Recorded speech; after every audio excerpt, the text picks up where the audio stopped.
Hi, Kelly Hushin here from the eTail blog. I am here in sunny Palm Springs, California for eTail West 2012, and I've been talking to some of the industry's top online retailers about what they think the next big thing in e-commerce is going to be. So now we're going to share with you exactly what those things are. The next hottest trend in e-commerce is going to be group negotiating at a SKU level.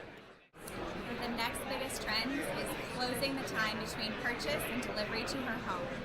Gives the immediacy to the customer that she's looking for. So I think online retailers, just like brick and mortar retailers, are going to be dealing with the socialization of the various applications and how to make things social, the shareability of what they're doing online, as well as the mobility.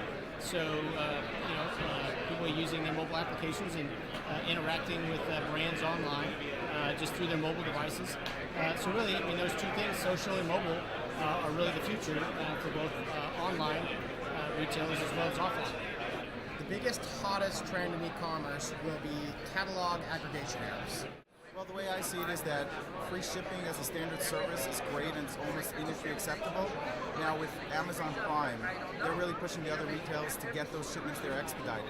And how can retailers really absorb those costs and streamline fulfillment to make that happen and make their customers happy?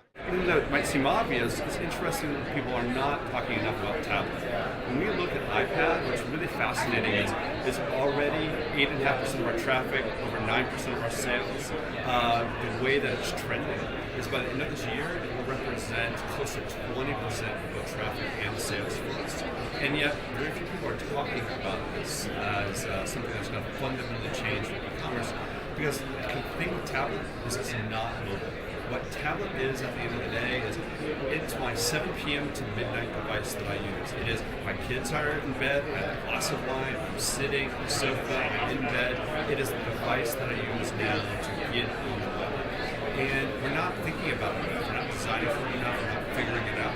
And so yes, we got to figure out social commerce, we have to figure out social curation, but it's a real thing that's going to be happening with tablet. And by the end of this year, people are going to look at their analytics and they're going to really be surprised to see how quickly tablet and particularly the iPad is really just taking over how people are experiencing websites. The next hottest trend in e-commerce is going to be mobile. Traffic's increasing, everyone has a mobile device, everyone's researching your brand on their phone. Bring your phone everywhere you go. So that's where it's going to be. That's where they're buying products, that's where they're researching products, that's where they're looking at your competitors. So that's where you want to be. I really do think that Google Plus is the next big thing. Pinterest obviously is garnering great interest, but I don't have any blouses to pin on Pinterest, so I'm more a Google Plus kind of person. Do you think Pinterest is sort of a women's game right now? I think so. Yeah. I hear more and more men, it's going to be a while, I think, before men go up there and pin pictures of their Glocks on there, so. That's it, guys. We've got some of the top retailers in the online commerce industry saying what they think the next big trend is going to be. We have everything from social to mobile to fulfillment, everything in between. So we want you guys to stay on